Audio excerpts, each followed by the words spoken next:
Shalom, selamat pagi Bapak Ibu Saudara yang terkasih dan dikasihi Tuhan Yesus Kristus. Selamat berjumpa kembali dengan saya, Yuli Siloi, dalam sapaan dan renungan pagi GKI Salatiga, Senin 29 September 2025. Apa kabar saudara? Selalu sehat dan bersuka cita. Syukur kepada Tuhan yang selalu mengasihi kita dan memberi kesempatan menikmati hari baru di akhir bulan September ini. Bapak Ibu Saudara, sebelum kita beraktivitas di hari ini, mari kita awali dengan mendengar, membaca dan merenungkan akan firman Tuhan sebagai landasan kehidupan kita di hari ini.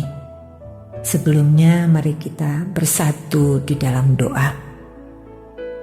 Selamat pagi Bapa di surga, selamat pagi Bapa yang baik, Bapa yang bertahta dalam kerajaan surga yang mulia.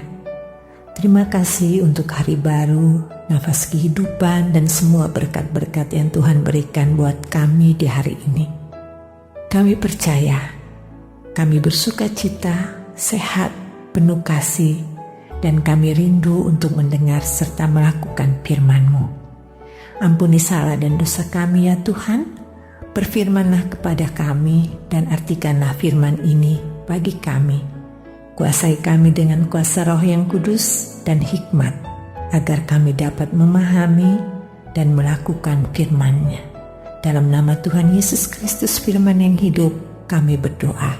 Amin. Saudara-saudara yang terkasih, firman Tuhan yang akan kita baca dan renungkan bersama diambil dari 2 Korintus 5 ayatnya yang ke-17. Jadi, siapa yang ada di dalam Kristus, ia adalah ciptaan baru. Yang lama sudah berlalu. Sesungguhnya yang baru sudah datang. Bapak Ibu Saudara, judul atau tema renungan kita hari ini, ubah diri sendiri. Saudara-saudara, ada sebuah ilustrasi di makam Uskup Anglikan di ruang bawah tanah Westminster Abbey, tertulis kalimat seperti ini. Waktu saya masih muda dan bebas dan imajinasi saya tidak terbatas, saya bermimpi mengubah dunia.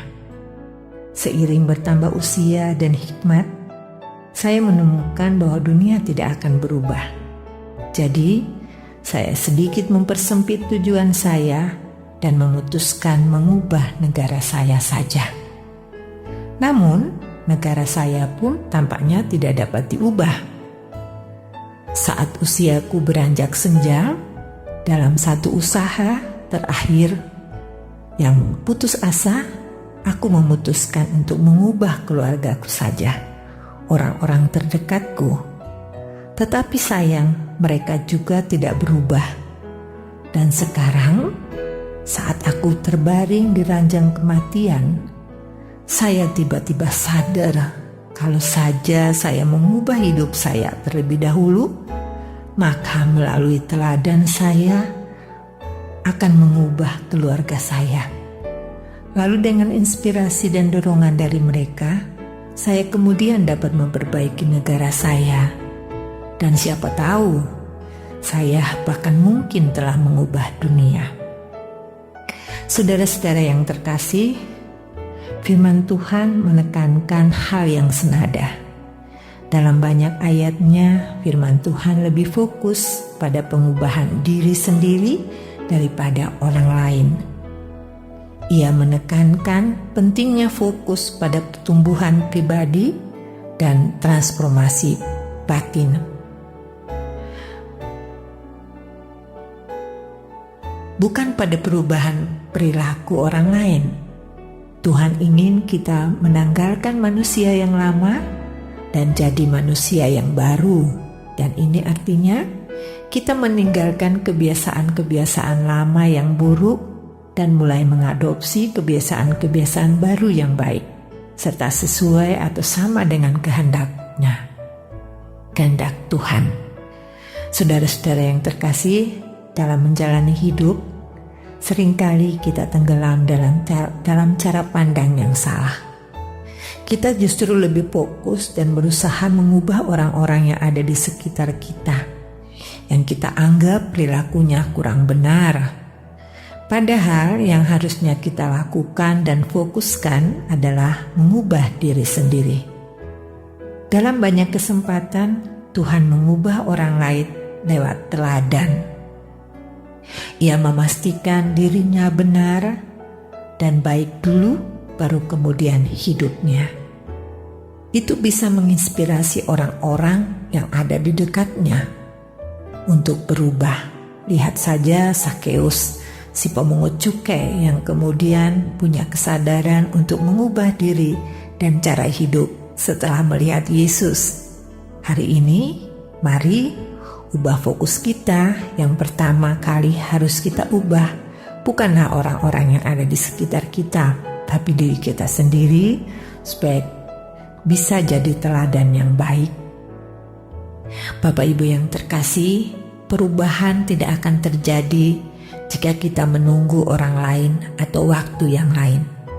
Kitalah yang ditunggu-tunggu. Kita adalah perubahan yang dicari. Saudara-saudara, keadaan perkembangan situasi yang terjadi akhir-akhir ini bukanlah suatu kebetulan, tetapi sudah saatnya kita berintrospeksi diri. Baik sebagai pemimpin, pejabat, tokoh, maupun sebagai masyarakat. Saudara, siapakah yang salah? Dan harus bagaimana?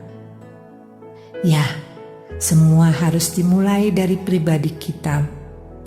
Kita bertekad untuk berubah dengan mengubah cara pandang, mengubah cara kerja, dan memunculkan nilai-nilai perubahan yang baik. Tinggalkan keinginan dan penguasaan yang salah. Mari kita berubah dengan berintegritas yang tinggi dan menerima proses yang akan memperbaharui kehidupan kita. Saudara-saudara, kita tidak bisa mengubah orang lain. Yang bisa kita ubah adalah diri kita sendiri dan keadaannya. Belajarlah berdamai dan menerima keadaan yang kita alami, serta percaya akan janji Tuhan bahwa selalu ada sukacita, damai sejahtera, masa depan yang baik, dan sungguh masa depan itu ada. Itulah janji Tuhan buat kita. Berkomitmenlah untuk mau terus berubah. Mari kita bersatu, berkolaborasi, bekerja sama, saling mendukung, dan saling melengkapi. Sebab sebagai manusia, kita banyak memiliki keterbatasan dan kekurangan. Teruslah maju, selagi masih ada waktu dan kesempatan. Mari kita terus berubah supaya kita semakin dekat dan berkenan kepada Tuhan. Saudara-saudara, mari kita bersatu di dalam doa. Terima kasih Bapa di surga untuk firman Tuhan dan renungan yang telah kami dengar bersama. Mampukan kami Bapa untuk dapat berintrospeksi diri dan mau diubah dan berubah seturut kehendak-Mu. Dalam nama Tuhan Yesus Kristus kami berdoa dan bersyukur. Amin. Saudara-saudara yang terkasih, karakter baru menjadi manusia baru. Selamat memperbaharui diri kita, hiduplah dalam kasih dan pembaruan hidup. Kiranya Tuhan memampukan kita. Selamat berkarya, selamat pagi.